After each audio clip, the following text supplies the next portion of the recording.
विपक्ष भले ही विरोध कर रहा है, लेकिन मोदी सरकार ने तैयारी कर ली है कल संसद में वक्फ संशोधन बिल पेश करने की। विरोधी एक लाइन एकजुट होकर बिल के खिलाफ खड़े हुए हैं।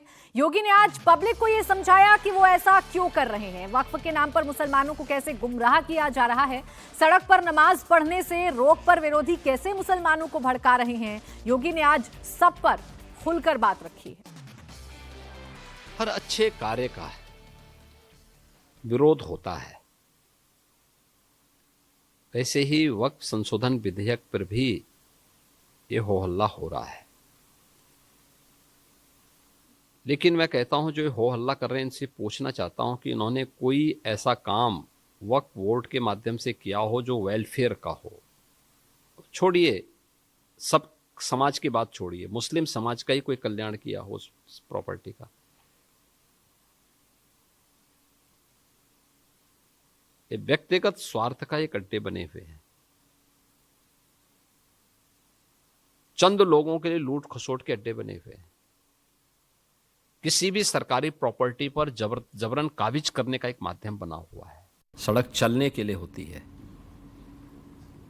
और जो लोग ये बोल रहे हैं ना, उनको हिंदुओं से अनुशासन सीखना चाहिए। 66 करोड़ लोग प्रयागराज में आए, देश की आधी जनता, और 66 करोड़ लोग, कहीं कोई लूटपाट नहीं, कहीं कोई आगजनी नहीं, कहीं कोई छेड़खानी नहीं, कहीं कोई तोड़फोड़ नहीं।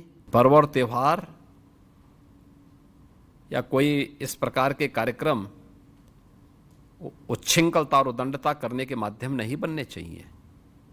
अगर आपको सुविधा चाहिए तो उस अनुशासन को भी मानना सीखें। आप मुझे बताइए, आप तुलना कर रहे हैं कांवड़ यात्रा की।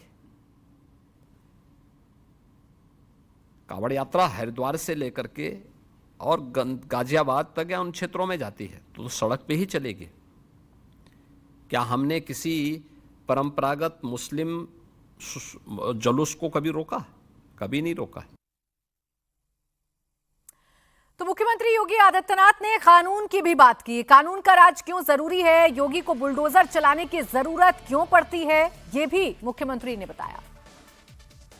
सा मिलनी चाहिए और एक शांत और सौहार्दपूर्ण वातावरण बनना चाहिए, और कानून का राज की पहली शर्त है सुरक्षा, और उसको लेकर के सरकार प्रतिबद्ध है। और उसी के अनुसार हमने जो यूपी की आवश्यकता थी वही हमने यूपी के अंदर लागू किया। कहीं अतिक्रमण होता है तो उसको खाली कराने के लिए उसी का इस्तेमाल होता है।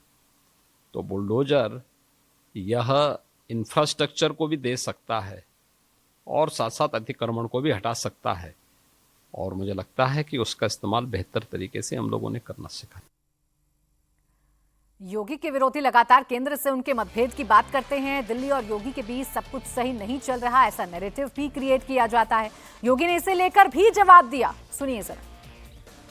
भेद होने की बात ही कहां से आ जाती है? मैं आखिर यहां पे पार्टी के कारण ही बैठा हूं ना। एक, अगर केंद्रीय नेताओं के साथ मतभेद करके क्या मैं यहां बैठा रह सकता हूं? एक, दूसरी बात है टिकट का वितरण, यह पार्टी का पार्लियामेंट्री बोर्ड करता है, और पार्लियामेंट्री बोर्ड में सब पे चर्चा, सबके विषय में चर्चा होती है, बाकायदा स्क्रीनिंग के माध्यम से वहां पहुंचती है बातें। तो बोलने के लिए कोई कुछ भी बोल सकता है, किसी का मुंह आप बंद थोड़े कर सकते हैं।